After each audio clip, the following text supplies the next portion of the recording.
We finished, as I mentioned, with that awful passage in Hebrews 10.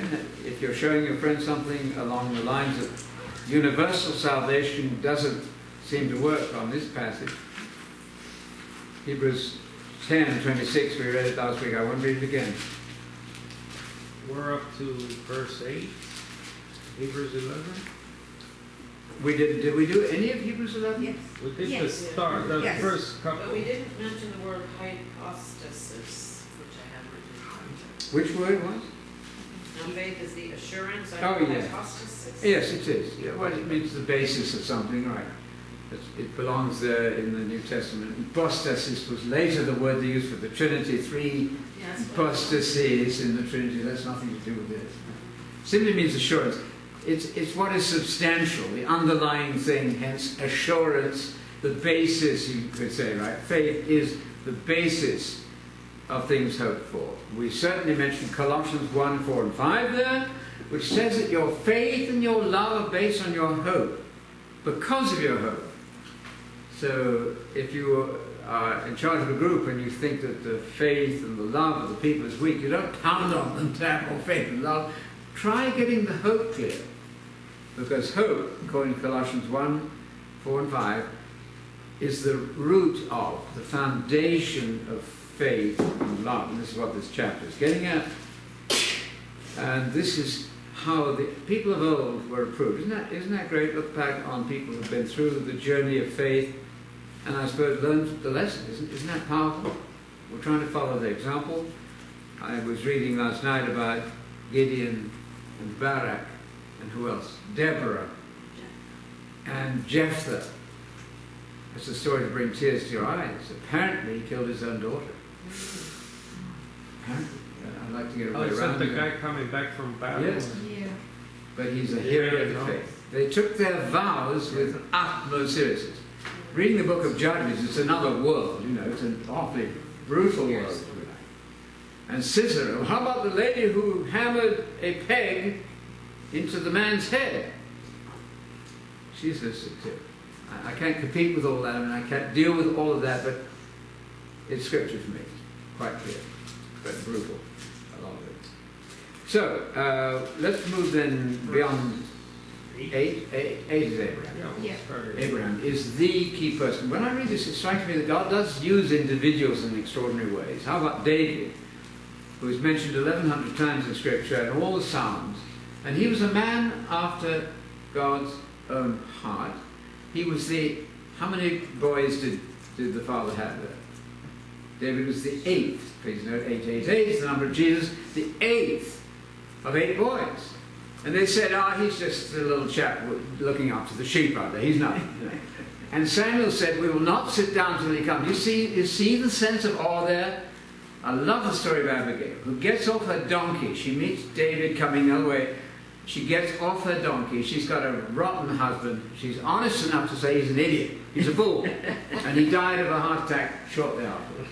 I like that honesty. I don't like it, but isn't that amazing? She gets off her donkey, she falls on her knees before David and said, I see that God is working his work with you. Isn't that great? That's God's way of doing things. Why not? You can do it. That's the way it chose. Anyway, by faith, Abraham. By faith, by sheer belief, isn't it? Belief and faith are the same thing.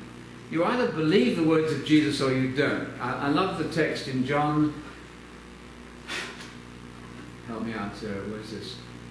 Jesus said to those Jews who had believed him, it comes to mind, John 8, isn't it? Just go back a moment, talking about faith before we move on here. John 8.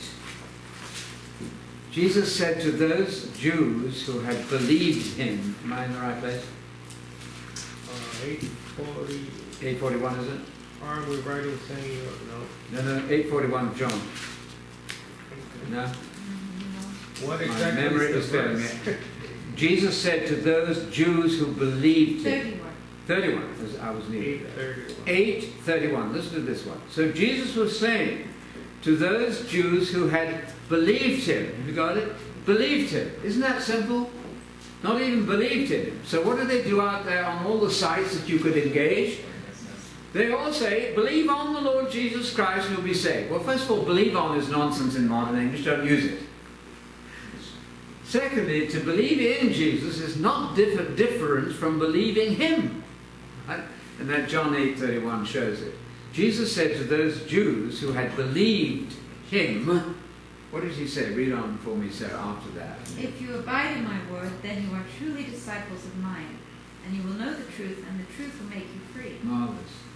He said to those Jews who had believed him, you either believe what people say or you don't. That's very easy, isn't it? We had a couple of young men came and took this old garden, what's it called? A garden cart for using in their upcoming performance of Fiddler on the Roof. It's done about 4 years of service now. It's very creaky and old. They took it away. They were very charming homeschool boys. And on the bridge, I told them that Tom had put up a bridge for us, which weighs 3.5 tons. I know it. I saw it. Tom saw it. I'm not lying. And one night, about 14 years ago, that bridge was taken away and lifted and taken 200 yards down and put crooked across the street.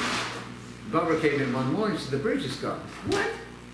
The bridge is gone? That's absurd. That's 3.5 tons. Yes. So the lesson I gave to these young homeschoolers, I said, this is faith. We normally believe what people say, right? All you're expected to do is to believe what God says. That's faith. And then act on it. So I love that. If Jesus had said to those Jews who had believed him, right? That's Acts 8:12. The founding text, Acts 8:12, of the Abrahamic movement needs to be reinstated, actually. They've lost track of it. When they believed Philip as he was going on about the kingdom. Isn't that wonderful? That's trust, isn't it? You believe what people say. I think God is smiling when people actually believe what God says, because they mostly don't. God has a smile on his face, as also in the text which says that the prayer of the righteous is God's delight. That struck me as interesting the other day. Prayer is not an easy thing to do, but it's God's delight. Puts a smile on God's face. So they believed on Philip? They believed on Philip, right. Let's do the King James. Make it foggy. No, don't go there. Let's not talk about believing on anything. They believed on Jesus. What? No, forget that. That's just to put fog in an area where you want absolute clarity. By the way, it's funny that John 8, because the Jews go on to say, we've never been enslaved to anyone. Exactly. Is that right? No, that's wrong. For real? They didn't quite get it clear, but at least some of them had believed How about Jesus. Moses? You either believe or you don't. The classic case you tell your friends is Zechariah, the father of John the Baptist. When the angel announced that his elderly wife was going to have a baby, he didn't believe it. That cost him his speech for the totality of the pregnancy. Watch out. That's a huge lesson. The problem today, if it is a problem, is that God doesn't strike us down when we go wrong, does he? He's hands off to a large extent, I think hands off. Not entirely, but a lot of hands off. So be careful. You're to believe what it says. That's But right. later he said, his name is John. Later he got it right. He was dumb and deaf, apparently. So they're writing it on he writes it, yes. So he was restored at that point. That's good. But that's belief. Refusal to believe what the angel said. Joseph Priestley, Unitarian. Jefferson, the great president, Unitarian. Jefferson said, Paul was the first corrupter of Christianity. What? Joseph Priestley, who suffered miserably from being a Unitarian, denied the virgin birth. You cannot be denying the virgin birth. Then the rest of Scripture is gone. You don't pick and choose. That story is very clear. Anyway, this is all about faith. What I'm talking about here is faith, is belief. The Greek word pistis, which is faith, the verb is pistevo. I believe. So it's really the noun from I believe. In other words, belief, right? Oh no, Anthony, you're too intellectual. No. Where's the heart? Well, that's silly, because in Hebrew psychology, your heart is your head anyway, right? It's the same thing. You operate out of the center of your personality, which is your heart and your head, all together. So all this false distinction between all head knowledge and heart knowledge, what's that about? I suppose people could be unemotional about their faith. That's possible. With head knowledge, heart knowledge, that's all nonsense. So in your notes, you're also on Isaiah 53:11. Nobody preaches it, but Isaiah 53:11 says, by his knowledge my servant will make people right. Yes, you're right. If you believe, you're not wrong. You're not straight. You're not crooked. You're straight. Oh, well, this word righteousness, I'm going to argue about. Don't think that. As Isaiah 53:11 doesn't get any press. By his knowledge, by Jesus' preaching, he made people right rather than wrong. Wow. So you are right. You're not sinless, but you're right. You're not saying none of us are sinless this side of the resurrection. I see that. We make mistakes. That's clear. But we are basically right if we believe what Jesus says. How about the fact that, I forgot who it was who wrote a good article on the faith of Jesus. Exactly. The faith of Jesus. Professor down in Florida? Yes. Hatch. Robert Hatch, right. The faith of Jesus. My point is that you're going through verses here that are not even known probably in most They're not churches. known. But what about the fact that Jesus believed God? Exactly. Good point. Jesus believed God. That's faith. Of course. It's very easy, but these verses are missing from the blogs of thousands and thousands of Christian sites out there. They're not there. You can only neglect so many verses before you neglect the whole thing. Our responsibility is to help out where we can. So faith is believing what Jesus says, and the prophets, and Jesus in Paul, right? You meet people who say, well, I don't believe in Paul. That's very silly. You don't do that. The book of Galatians is a tirade against Sabbath keeping, physical circumcision. We were there, right? We didn't understand that. We were failing to believe Jesus in Paul. That was unbelief. So we came out there, we repented of that. We said, oh my goodness, I was an idiot. I was an idiot. I say to people on the phone all the time, this idiot, pointing to myself, this idiot talking to you now used to believe in two gods in the God family. I shudder. God is merciful, right? But then we say, oh, it's all good, it's all good, I was good. Wait a minute, no. You were wrong. You were wrong, you were deceived, you were ignorant, so now repent and move forward. I think that's a clearer way of doing it. Okay, so back to Hebrews 11, all about faith.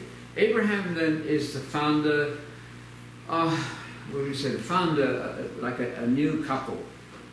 Adam and Eve, you've noticed, failed, didn't they, somewhat? Didn't get it right.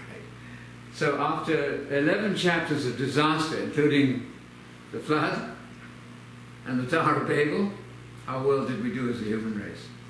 Not well. Cain slew his brother Abel, that's not what they do. Killed his brother, excuse me. Gosh. In the kingdom, you're going to say to people, put that gun down, don't imagine killing another human being, right? Wouldn't that be fun to have that power? Can't do it. They're not going to take any notice of you. But Abraham then is the founder of a new humanity in a way. And his wife, Sarah, guess what? She's too old to bear a child. And so they both of them laughed. And God said, she's going to bear a child. And they laughed. Ha, ha, ha. Don't be stupid. That's the first occurrence of the word Adoni in Genesis 18:12. Adoni, my Lord, referring to her husband, my Lord. Not God. This Jewish lady like that distinction. She said, of course, that's right. Adoni, my Lord is old too, Sarah said.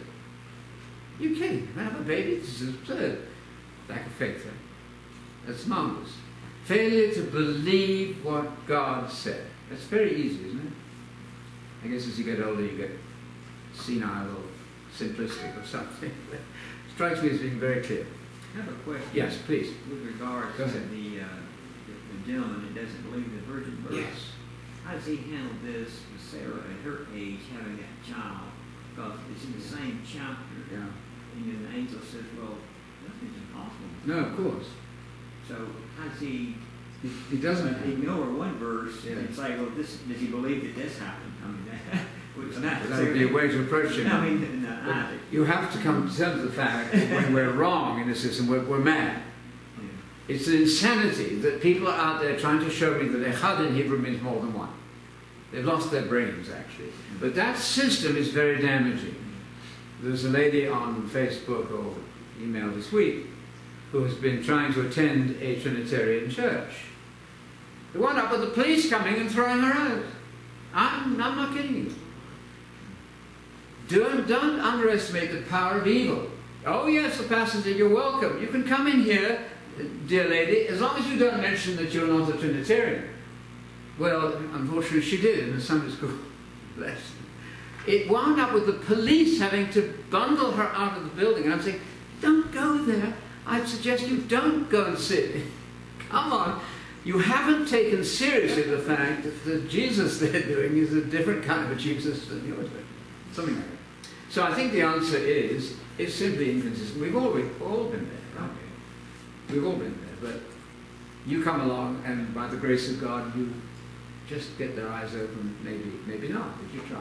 And your own effort. Yeah, something like that. Okay, so Abraham then is obviously the founder of the Abrahamic covenant. I mean, you have the Abrahamic covenant. That's an agreement then. 3 P's. Property, prosperity, Progeny. and progeny. Isn't that easy? This is for you to share with your friends. Progeny. We did it yesterday with the young men as they were taking this card away. They didn't want a sermon, but I gave them the sermon on the bridge. Sermon on the bridge. It comes with the car. It comes with the card. They got the sermon of faith on the bridge. As they were going off, I said, you know what to be a son is in the Bible? A son, first of all, obeys his father. Got it? You do what Dad says. And then you watch Dad work at his trade. You watch him doing his trade. And then you go out and you represent your father. And I gave them the Hebrew word shaliach. Shaliach. You need an umbrella in the front room when you're doing Hebrew. You are going out as representing God. So you are, in a sense, then, your sponsor. If Kay sends me out on a job, I am Kay. I did this with the boys. I think they'll remember this. And who this wacko I remember. Years ago, it might come back. You know, Kay sends me on a job. I am Kay, but I'm not Kay. Can you handle it? I'm not Kay, but I'm Kay. Talk to me, I'm Kay. That's shaliach. That's the whole key to understanding who Jesus is, and don't get it. Oh no, he's God, Jesus is God. If you don't say that, you're out of here. That's not the same spirit. Okay, so Jesus now points the Unitarian preacher here, and they're all good out there. He points all these Trinitarian people, they're all good, and Jesus appointed them all. I'm not sure. They burned Servetus at the stake for what we're saying here. That's an awful thing to do, isn't it? Cruel. That spirit is wrong. It's cruel. You try to help them, but they're misled. J.W.'s at your door won't even take your literature. It would be contaminated if they took your booklet. Like God, that's also Zechariah 12:9. Yes. So it's like where it says, in that day, the kingdom comes. Yes. Those of the house of David will be like God. I love that. Like the angel of the house of David, very special, very messianic, will be like God. People will say, hey, I'm going to talk to you. You're a Jew. We've heard that you know the truth. They should be doing that now. We've heard that you're the Israel of God, the true people of God. We want to tell us how it goes. That's going to happen in a major way. Okay, so Abraham then, the Abrahamic covenant, the 3 P's, the land, and we're going to move on from here now. Are we going to read? Oh yeah, please, let's read. Let's read, did we read verse 9 last week or not? 8. Okay, read from 8. Let's start from 8. Let me do 8 and ask Michelle on my right if she would, from any translation, hand in verse 9. Here's 8. By faith, pistis, by faith, Abraham, when he was called, obeyed by going out to a place which he was to receive as an inheritance. And he went out, not knowing where he was going. By faith, he lived as an alien in the land of promise, as in a foreign land, dwelling in tents with Isaac and Jacob, fellow heirs of the same promise. For Abraham was looking forward to a city built on foundations that last, with God as its builder and maker. Yeah. By faith, even Sarah herself received the ability to conceive even beyond the proper time of life, since she considered him faithful who had promised. 12. Therefore there was born even of one man, and him as good as dead at that, as many descendants as the stars of heaven in number, and innumerable as the sand which is by the seashore. Okay, let's do 13. These all died, still exercising their faith in God, but they didn't receive the things God promised. They were still looking forward to them, as it were, from a distance, and welcomed them, acknowledging that they were living as aliens or foreigners in the land. In the land is right, not on the earth. Translation misleads you there. They were living as aliens on the earth, as though they really wanted to go to heaven. The real sense of that is they were aliens in the land, looking forward to the land being transformed into the kingdom of God and Christ coming back. That's a nice point that some of the commentators get right. Okay, isn't that tremendous? Let's argue about it, let's not. Isn't this simple? So now you'll go into one of these churches and you'll immediately hear that so-and-so has passed away. Looking down, oh, we heard it this week again. Isn't it great? That person has died, that's a tragedy. However, she's now with her late husband who died 10 years later, and they're both together happily in heaven. We heard it this week. Oh, well, God, you know, their hearts are right. Yes, I get part of that. I'm not going to be nasty to them. But isn't it time to learn the truth? Because those who twist the scriptures, Peter said, do it to their own, what's the next word? Destruction. Oh, that doesn't sound to me like a good idea, actually. So again, let's not bless what is wrong, and let's not curse what is right. It's hard to get the right balance, isn't it? I'm sure I haven't got this the right balance. But You know, it's interesting, this passage, yeah. The key word to me is the foreigner word, the resident alien word, some translations. Yes. And it's an interesting contrast because if you believe God and His promise, as Abraham or Abraham did, you automatically are an alien to this system, this world, right? And right. this is in comparison to Galatians 3. Yeah. But now this way of believing Yes. Jesus has come. Yeah. So you believe Jesus came and so on. Yes. And then the famous verse 29, and if you belong to Messiah and His promises, then you're Abraham's children, consequently heirs of the promise. So automatically you should have a mindset that if you have believed God and you believe His emissary, His supreme agent, the one, the then Son of God, you're automatically taken out, as it were, or you should be, be taken out in your mind, in the way you work, in the way you see things, out of the system of this world. You become green card people. I've been interested to see what. Isn't that interesting? And if you don't believe God, if you reject the promise, as the Jews did, you are still of this system, and therefore you should function as this present evil age. Green card people are resident aliens here. I am. I'm delighted to be here. I'm going to obey what the law says. I'm more than thankful that if somebody tried to interfere with what we're doing here, the police would be here to defend us. That is a huge privilege. But we're resident aliens. What the world does with its wars is up to the world. That's not for me. I'm a resident alien. It's exactly the parallel here. So we have to be sure of our status, I think, in Satan's hostile world. Something like that. Okay, so Abraham is the one to whom the gospel was preached. What verse is that? Ahead of time. The gospel was preached ahead of time to Abraham. And they all said Romans. Sorry, Galatians 3. I know that because Brian Ryan and I were in Kenya.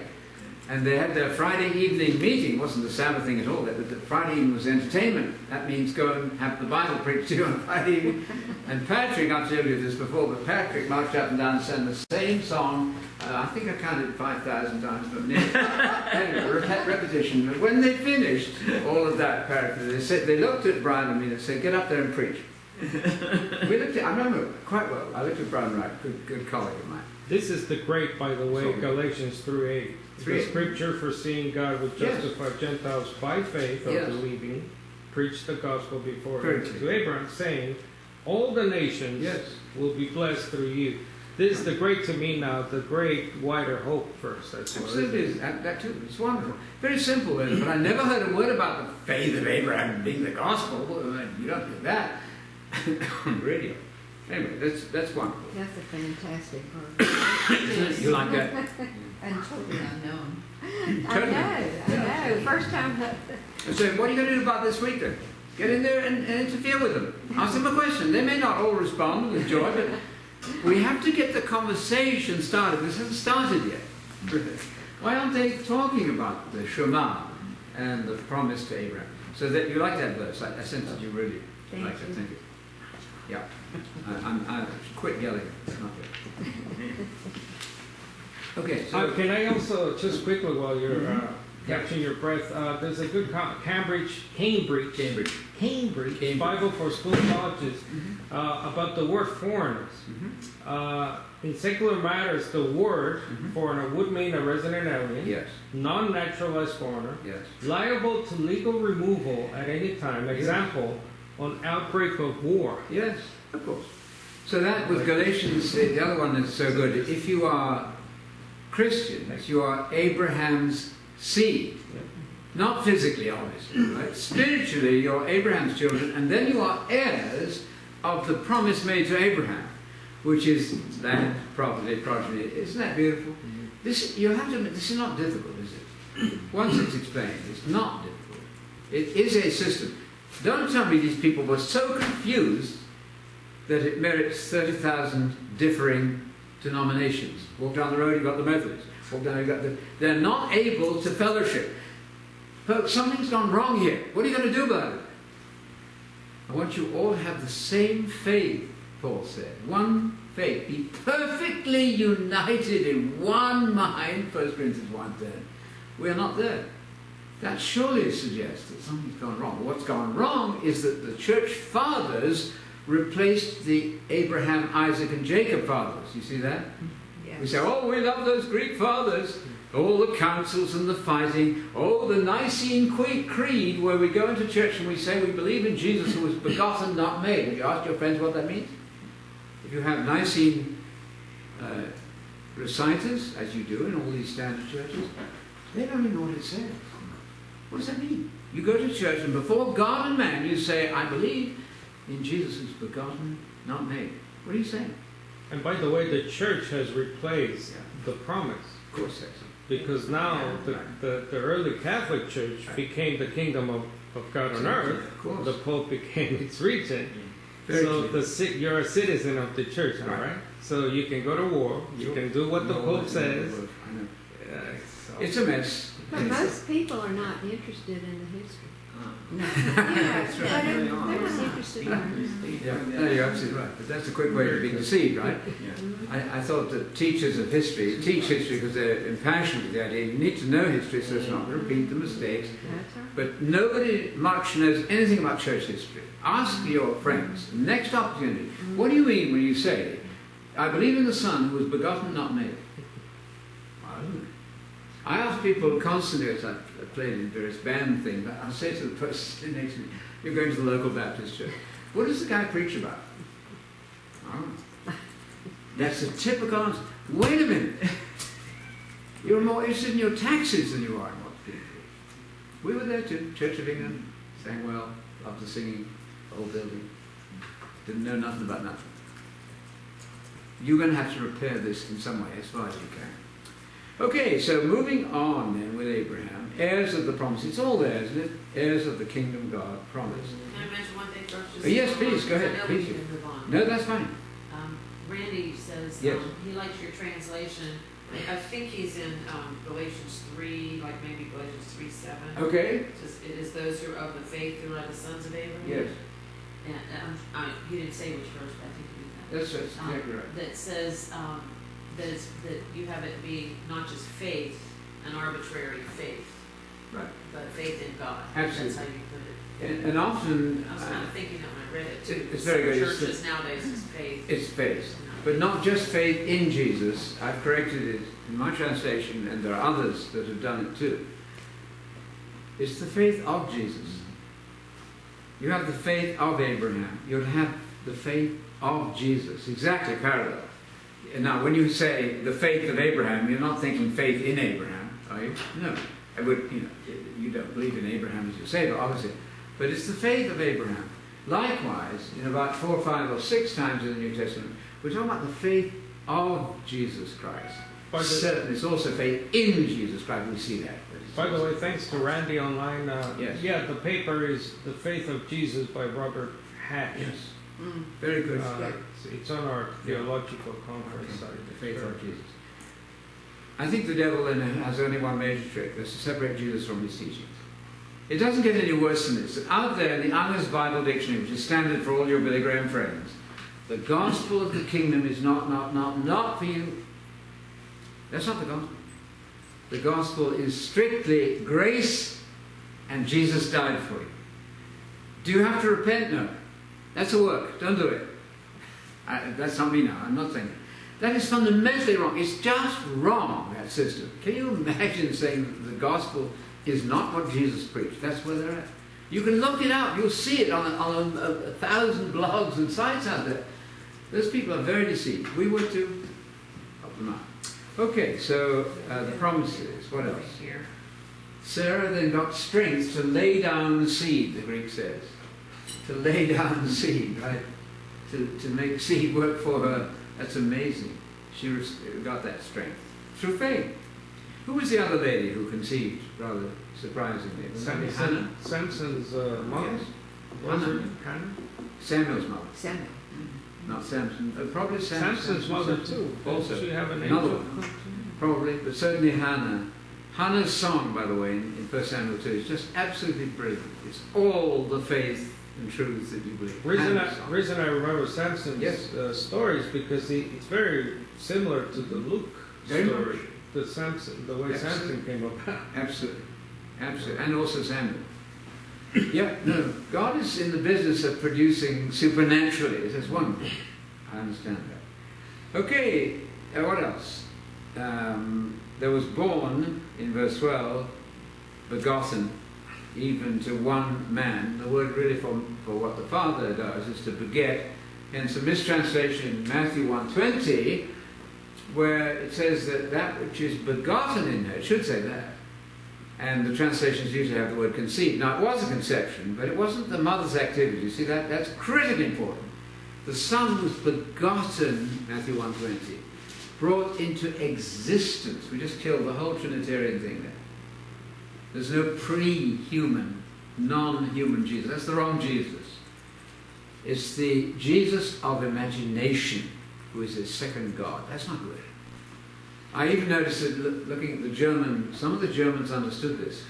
One of the Germans said that what Justin Martyr had done in the 2nd century was a perversion of the faith. That's correct. The German word is Verkehrung. So at airports I would listen to German speakers and say, I've got a question, I'm writing on this subject. What do you understand by the word Verkehrung? It's actually an old German word. It means perversion, twisting, perversion, right? Corruption. Very strong word. So what did they do when they translate that into English? They put the word transformation. It's wrong. The effort to obscure the truth is frightening, right? No, it's a perversion of the truth. It's not just a transformation of it. So the idea that the baby came into the womb from outside is just wrong. It's killing you. It's the cyanide in your coffee, you know, the cup we have. To believe what is false is dangerous. It's killing you. To believe the truth is to give you the energy of life. So these are not boring doctrines, they are your life. The words that I speak to you, Steve Arn's favorite text, John 6:63, the words that are coming from the mind of Jesus and God are spirit and life-giving. That's interesting to me. Not a boring doctrine, not head knowledge. Not just head knowledge. Randy said he was actually speaking of all throughout this chapter that you have in this Hebrews 11, you have faith in God all over the place. Okay. Just faith. I don't have your translation. Okay, yeah. Well, it's obviously faith in God, believing God, and elsewhere we've got the faith of Jesus. Parallel exactly the faith of Abraham. It was the faith that Abraham exercised, as Jesus exercised. It's beautiful. Same faith that we can have. Same faith that we must have, absolutely. Can I ask you about verse 10? Yes, please. I'm not really asking, just makes No, absolutely, go It ahead. talks about this city which Yes. has foundations, Right. whose architect and builder is God. Yes, And I have a reference to Hebrews 13:14 totally. written in here. I was going to give it to you right away, but you're a good... Oh, No, you I did. thought you passed. You by did it very already. well. I was going to mention that very thing, but you are a good note taker. Please note, she is a good note Said taker. it before. Hebrews 13:14 keeps your feet on the earth. Hebrews 13:14 says, here, in the present condition, We do not have a lasting city. But we've got one in heaven? No. But we're looking for the city which is to come, i.e. from heaven, with Jesus. That's the city you're looking for. The Jerusalem in which there'll be men of ancient age and children playing in the streets. You know that one in Zechariah, right? So once you lose that, you're dissolving the whole hope and you're killing yourself. No, that's a wonderful idea. There will be children in the kingdom. There will be mortals bearing children in the kingdom. Why not? We'll have people living healthy lives. At 100 years old, they'll be considered young should they die. 100 years old. There's a man in Georgia of 132, I'm told. That's amazing. But you know why? Because they'll be eating unpolluted food. They won't be drinking down some of the stuff the doctors are killing them with, whatever that might be, right? The whole thing will be because Satan will have been bound. And right now he's doing a great job of deceiving. That's also Revelations 3:12. Yes. Let's see, I will make those who are victorious pillars in the temple of my God. Yes. They will never have to leave. Mm-hmm. In addition, I will inscribe on them the name of my God, Yes. the name of the city of my God, 3 times note, Good. my God, called New Jerusalem, which will descend Yes. from heaven, from God, Yep. and my own new name. Yep. And Revelation 21:2. Yes. And I saw the holy city, the New Jerusalem, coming down out of heaven from God. Wonderful. So we're going to rain upon you. Which I said.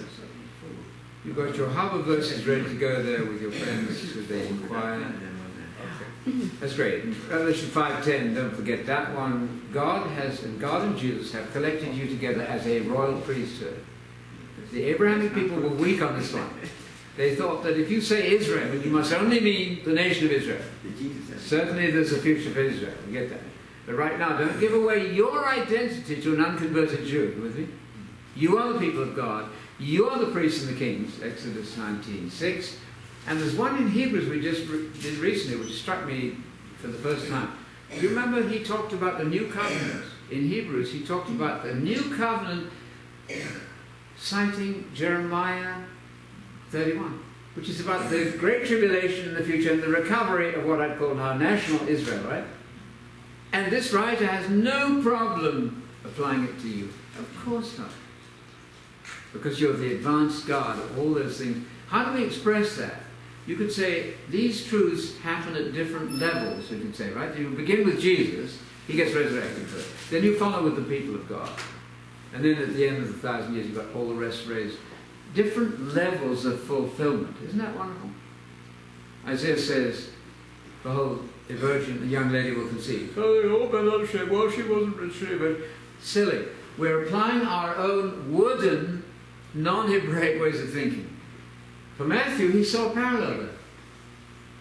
When he said 3 days and 3 nights in the grave, actually, Jonah wasn't dead. Have you ever thought of that? Oh, poor old Matthew got no. There's a parallel of some sort. We come along and say, well, we've got these standards for parallels, now we'll say that Matthew's wrong. I wouldn't do it. Did you notice that Matthew says that Jesus came out of Egypt? He actually quotes the text which says that Israel came out of Egypt. Oh, poor old Matthew. No. He knows what he's doing. Jesus is Israel. Can you handle that? He is Israel. He's what Israel should be. He's the perfect exemplar of what Israel was supposed to do. And we should be that. Any more on up to verse 12? If we got anybody, frantic on the we're doing okay? Nothing you want to talk about? No, this is just... Okay. I don't know, but I thought so much about Enoch, Noah, Yes. Abraham, and all these in Right. chapter 11. I don't know if I'm the only one, but I often put myself, in their situation. When I have that kind of faith, I'm just going like that the scripture. I mean, that was amazing. They didn't have the scriptures, but they trusted God. And thankfully, it was written down as an expression. Us, yes. Right? Exactly. Yeah, I thought the other day driving on the freeway, what would Abraham make the internet and the freeway? It's a different world. Isn't that amazing? The internet? Excuse me? talking to people through this machinery, and the airplanes in the sky as you drive down the freeway, all the cars. That's astonishing. Anyway, moving on then. I like 12 where he says, therefore there was begotten even of one man, and him as good as dead, one who produced multitudes of children like the sand of the sea. That's wonderful. All these died in faith. This is clear. Let's not argue about that. Enoch died in faith. You got it in verse 5? Enoch died in faith. He was taken up, yes, so that he would not experience death. He escaped death. Doesn't mean he didn't die, because it says he died later. You got it? So he didn't die, and yet he died. Can you handle that? Of course. God took him as Philip, disappeared and was found in another place. It sounds like the same sort of thing. Doesn't mean that he didn't die eventually. Philip eventually died. Enoch was taken away to escape being killed right there. The same would be true then of Elijah, from whom a letter came later on, as Elaine argued on that. And not just die, because we all have to die, yes, but exercising their faith. Of course they did. And we'll go on to read people who were killed for the faith. Still in this chapter. So yes, again, it's this, if you belong to the Messiah, yes, God's promises, you're no longer of this present system. You should have a different mindset. Absolutely. And unfortunately, sometimes you will be killed because of the faith. Like Rabbi Akiva, who wasn't even killed as a Christian, but killed as a Jew, and they combed his flesh as they killed him. 3 o'clock in the afternoon, and it was time to recite the Shema. This is Rabbi Akiva. And he says, Echad. And that's his last prayer. The Servetus, the green sticks, these are our people. In a sense, Akiva he wasn't a Christian, but he was a believer in the Shema, right? That's amazing. How about the guy who was sawn in half? Probably, that was Isaiah, probably. Jewish tradition for what it's worth. Manasseh, King Manasseh, who wasn't a good guy, sawed him in half. You ready for that? Sawed him in half? I think our point today is that evil is aggressive and intentional. And the devil is very wicked, right? I think sometimes people have a hard time believing that everything isn't just all good. The typical, it's all good, all good, all good. No, it's not all good. Make your judgment based on the facts, and sometimes it isn't good. Okay. They all died in faith, not having received the promise of the kingdom, but welcoming them. You should rejoice then. It's not, well, I believe in the kingdom, that's nice. No, I'm welcoming the kingdom, because my heart breaks as I see these Syrian refugees. You see them on the news, don't you? Your heart is broken over that. They have no place to go at night. We're so spoiled here. We expect our house to be standing on a curb. Yours, right? Isn't that amazing? Such freedom, but with that, I think, such responsibility too. With all of this machinery, we can do a lot of work for God. It's a good parallel with John 8:56. Abraham welcomed them from a distance. Yes. He rejoiced to see Jesus dead. It's the same thing, Isn't he rejoiced? Well, that's nice. That's a good doctrine. I believe that one. Isn't it? Tell me something new. No, he's thrilled as he looked forward to the day of Jesus, because his heart was broken by the situation of the world. Something like that, maybe. Okay, so let's go to 17 now. What have we got here? 14. 14, 14, right. We did 13, I think, did we not? Mm-hmm. We made the alien, green card people, definitely. Green card people, that's who they are. Okay, for those, who's got 14? Next one. Okay, please. So now these who say such things make it clear that they're not seeking a homeland. And indeed, if they had been thinking of that country from which they went out, they would have had opportunity to return. Mm-hmm. Yeah, 14 says that they were seeking a country of their own, right? They were looking at a country of their own. They didn't have their own country yet. They were seeking for their real homeland, and they would have had a chance to go back if they hadn't believed. 16, yes. Me, but as it is, they desire a better country, that is, a heavenly one whose origin is in heaven. Therefore, God is not ashamed to be called their God, for he has prepared a city. We went through, Michelle recalled very nicely, from 13:14, the city to come, the city to come. Paul had a heavenly vision, remember that? He said, I had a heavenly vision. It wasn't in heaven. It's a vision emanating from heaven, originating from heaven. And again, that's Revelation 3:12. Yes. He's not only their God, Yes. but he's also Jesus' God. 4 times Right. noted in Revelation That's right. 3:12. My friend, Jesus says, Brian Wright said often and very well, if you have a God, you're not God. Colin Brown said at Fuller, if you're the Son of God, you're not God. If you have a God, you're not God. That is painfully obvious until the nonsense of the church fathers got under your skin, and then you defend it almost to the point of death. That's that. Okay, 17. By faith, Abraham, when he was tested, offered up Isaac, and he who had received the promises was offering up his only begotten son. Wow. Even though he had been told, it will be through Isaac that your descendants will be reckoned. 19.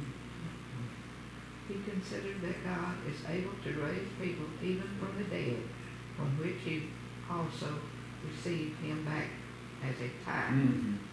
20. By faith Isaac blessed Jacob and Esau, even regarding things to come. by faith in God, Jacob, as he was dying, blessed each of Joseph's sons and worshipped God. 22. About faith, Joseph, as he was nearing the end of his life, mentioned the exodus of the sons of Israel and gave instructions concerning his bones. Okay, I think that's probably as far as we'll get today. And it gets beyond me to tell you all the details about Jephthah and Barak and Gideon and all of that. I know the story roughly, but I don't know the detail, as I should, of all of that. But this part is very clear, is it not? We've got, who is it? Who's the distinguished one here? Oh, Abraham. This is pretty good, isn't it? Abraham has been promised that his son would be the one to produce all the progeny. And now you're told to kill your son. What's going on here? He gets the knife raised, and the voice says, now I see that you're going to do what I want you to do. Isn't that amazing?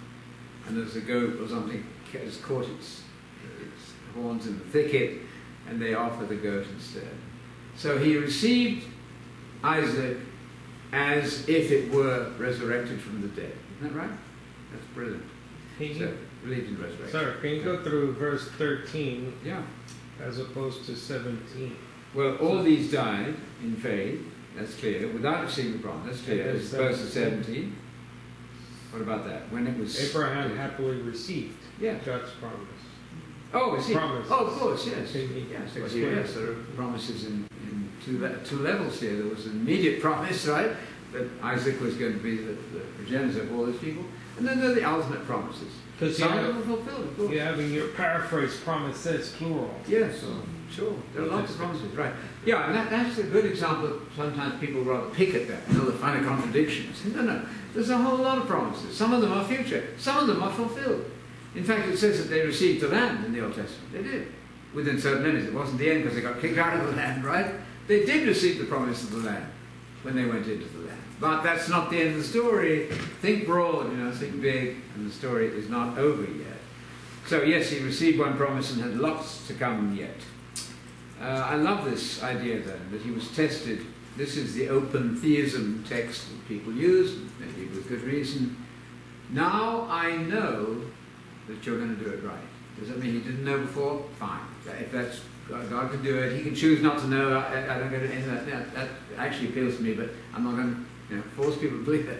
Now I see. I didn't see this exactly, but now that you're willing to kill your own child, you're my man. That's amazing. So now I know that you're going to do it. So it is about the obedience of faith, isn't it? You see why I keep going on about the obedience of faith, the obedience of faith. It frames the book of Romans, Romans 1, Romans 16. Faith by itself without obedience is not faith. Obedience without faith is not obedience of faith, right? You can say, I want to do all this good stuff. I'm going to obey all the things I think I should do. That's not wrong. But if it's not based on faith in God, you could be a good deist, you can be a good philanthropic person, give all your money to charity. All that's fine, but it's not faith.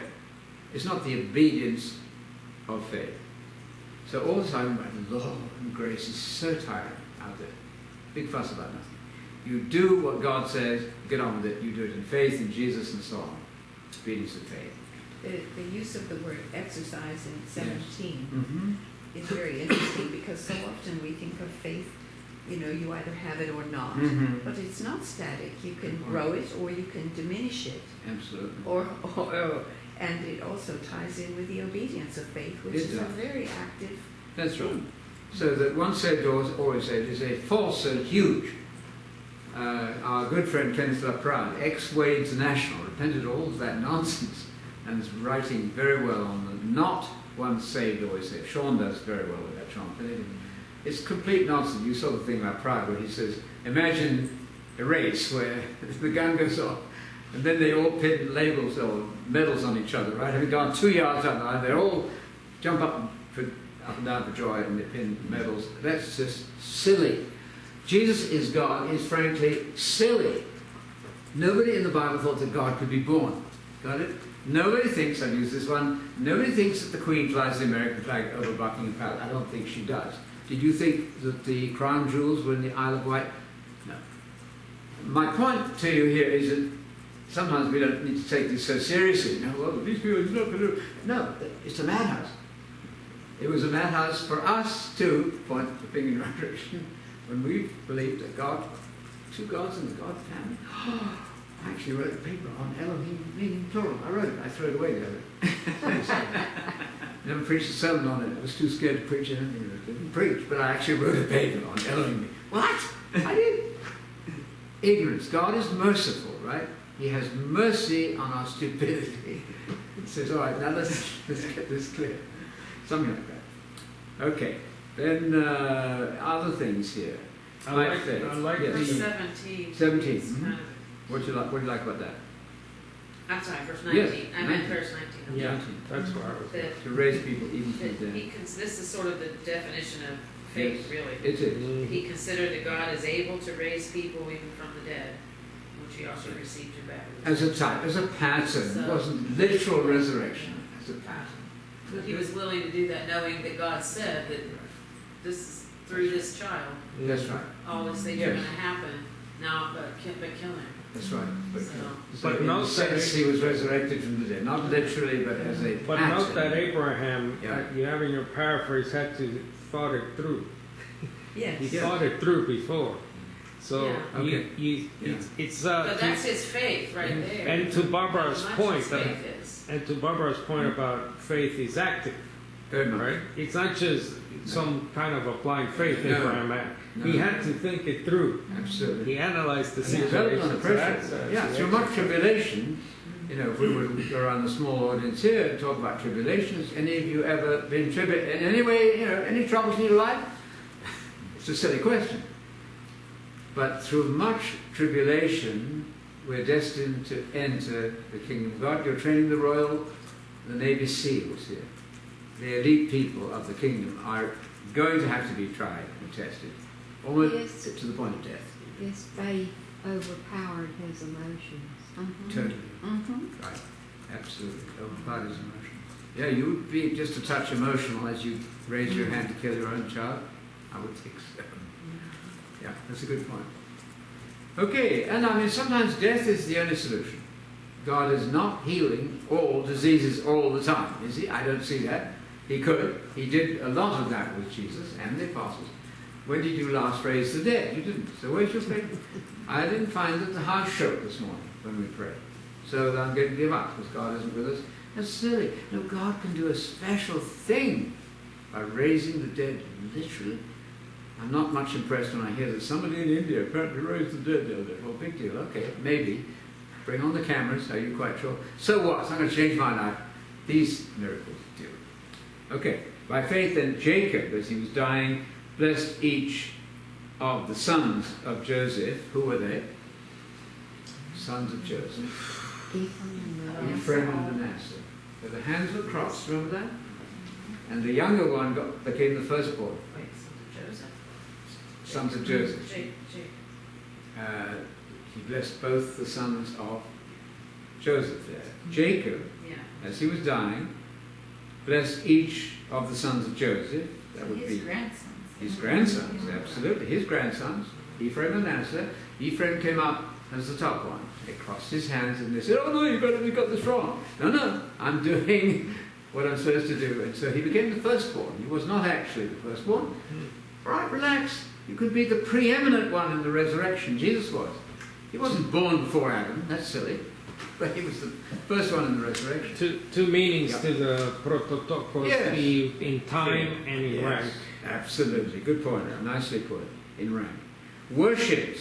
Worship God, that is, leaning on the top of his staff. He was old. Holding himself up with a walking stick and is worshipping God. By faith in 22, we'll finish here. Joseph, then, when he was dying, made mention of the exodus of the sons of Israel. He had his mind on the exodus, right? He's thinking back to the exodus. Am I right? Yes. Are we before the exodus here? Where are we in time? After. We're after the exodus, of course, right? So he's recalling then the exit from Egypt, which is a type of future exits from Egypt, spiritual Egypt and all that. And he's old and he was dying, and he's rather interested then in having his bones taken to the land, right? The idea would be he could be resurrected right into the land. So we'll get the bone. I mean, you don't have to insist on that now. Go out saying, we preach in this church that unless you're buried in Israel, you're going to... Somebody will get hold of that. You wait, they will. Some wacko out there will say, you know, this guy believes you've got to be buried. No. But Joseph, that's all right. His bones are right there in the land. They really believed it, though, didn't they? So he wasn't looking for heaven. No. So that's to lie to your friends. Why do you want to go to heaven, Jane? Because Jesus won't be there. It's like the young man yesterday. You can remember about the shaliach one day. The shaliach. What you do, you obey the dad. You follow the dad's trade, and you go out and be the shaliach, the dad. You'll know that maybe. Can I add to this piece of scripture here about Abraham and how he reckoned God, or he thought God could do it? Yes. Romans 4 is good. Good. Starting at 20, he held on tightly to God's promise. He did not doubt it. Instead, his faith in God grew stronger. Yeah. He gave glory to God. He was totally convinced that what God had promised, he had the power to bring about. That's why Abraham was considered right by God. Yes. The words Abraham was considered right were not just written down for his benefit. Yeah. They were written for us too. Yes. It is similar to Jacob and his Exactly, children. yes. He gave them the promise of a future. Yeah. Those of us who will be considered as right, Yes. since we believe in God, Yes. that's it, faith, right? Yes. Who raised our Lord Jesus from the dead. Yes. That's faith. Yes. We weren't there. Jesus was handed over to die because of our sins, and so on. Very good. That's an extremely good comment, Romans isn't 4. it? That passage in Romans. Exactly similar. It's all about believing. Yeah, okay. We'll close it there and then move to Communion. communion service, which we'll base on Hebrews chapter 9 and 10. I've really been impressed reading these chapters. There's an awful lot of blood around. Did you notice that? Talking about communion now coming.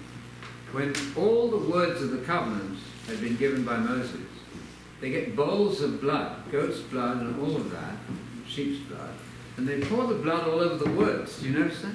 The covenant. And then they pour the blood all over the people. God is making some point here. So I'm suggesting to you the blood is a symbol of life, right? The blood is around, you're talking about life or death. So a covenant cannot be ratified more powerfully than by the shedding of blood. Where's the sprinkling of water coming? Is there Well, it's also a cleansing, isn't it? Water is a great cleanser. There's water sprinkling too. There's hyssop which wipes the blood all over them. What is it now? 9:19 of Hebrews. 9. Thank you. What does that say? Okay. 9:19. For when every commandment Yes. had been spoken by Moses to all the people Yes. according to the law, he Yes. took the blood of the calves and the goats with water and scarlet wool and hyssop, and sprinkled both the book itself Got it. and all the people, Excellent. saying, "This is the blood of the covenant which God commanded you." That's wonderful. The blood of the covenant. Those are the words of Jesus in Luke 22. The blood of the covenant. I've not fully taken this in. So it's blood mixed with water. I didn't know No. that. Well, yes, both items. So both cleansers, water and blood came out of Jesus' side. Remember that? Right. But I think we have not, because we're not Jews, we haven't done this ritual. It's not as impressed on me as it should be. The water and blood is what we're now symbolizing there. Not once a year. This is not just a Passover repeated yearly. Paul says when you come together as a church. It's not talking about just once a year. That was an Armstrong error. It's done at choice. I don't think there's a law. It's just 3 weeks, 4 weeks. That's fine. But it's done then as a remembering, a bringing into the present that event. This must be something we take, I think, I'm speaking to myself here, more seriously than I need to understand this. That somebody went to his death on my behalf, in my place, that God laid on him the iniquity of us all. Jesus said, God, don't kill these people. That's Phineas in Psalm 106, who interposed. There's probably that element too. It's never spelled out, but I'm assuming that element is there. A many-faceted idea of the atonement. Why not? But blood is the blood of the covenant. Jesus' words in Luke 22, these are my covenant blood words. The Jesuanic covenant, which is that you will sit at my table in my kingdom and rule over, administer, govern the 12 tribes of Israel. It doesn't get more messianic and real than that. Okay, so with that in mind, let us pray. I'll pray for the prayer first of all. Our Father in heaven, we thank you for this time together, the freedoms that we're enjoying here, also the miracle of technology and those who understand us, extraordinary miracles and operate them for us. We thank you for their talents.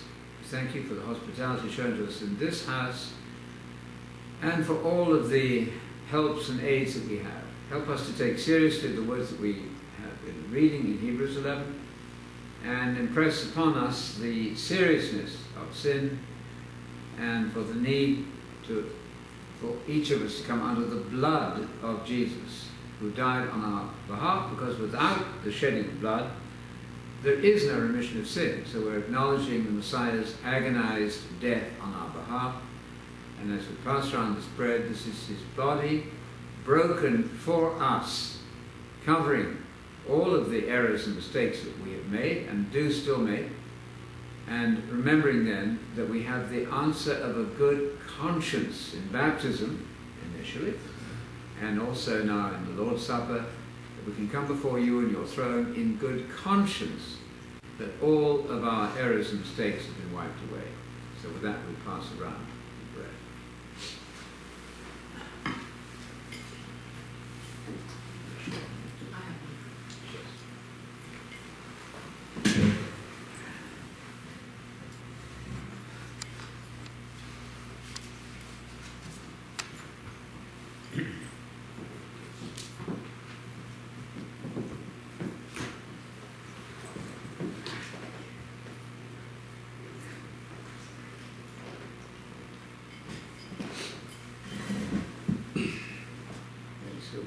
And together we take the bread with thanksgiving.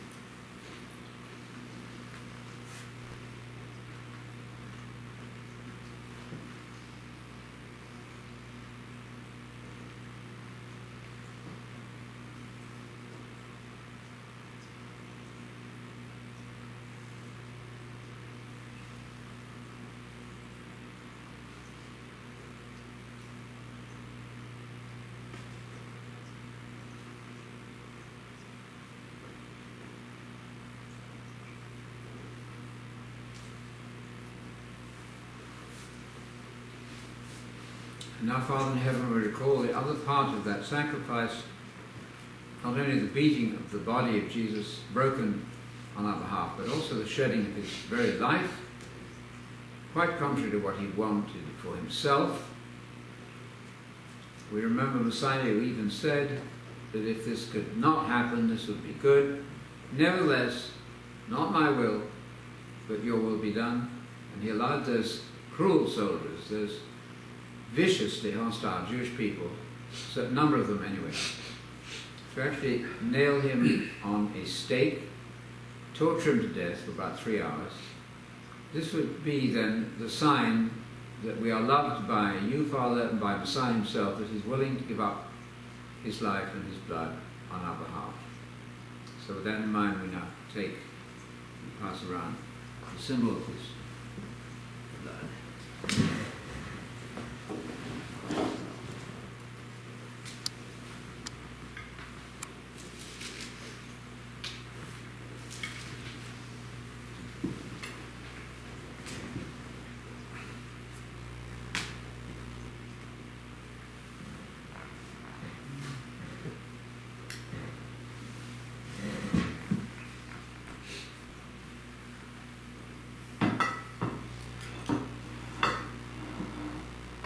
take the blood together, the symbol of the blood, which is wine.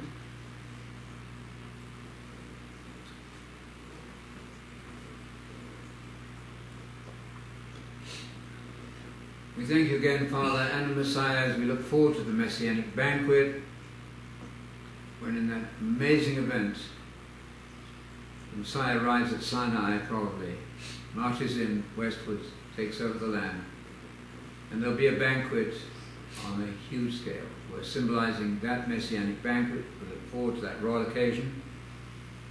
Help us now to have these ideas and words imprinted on our hearts as we proceed into the next week.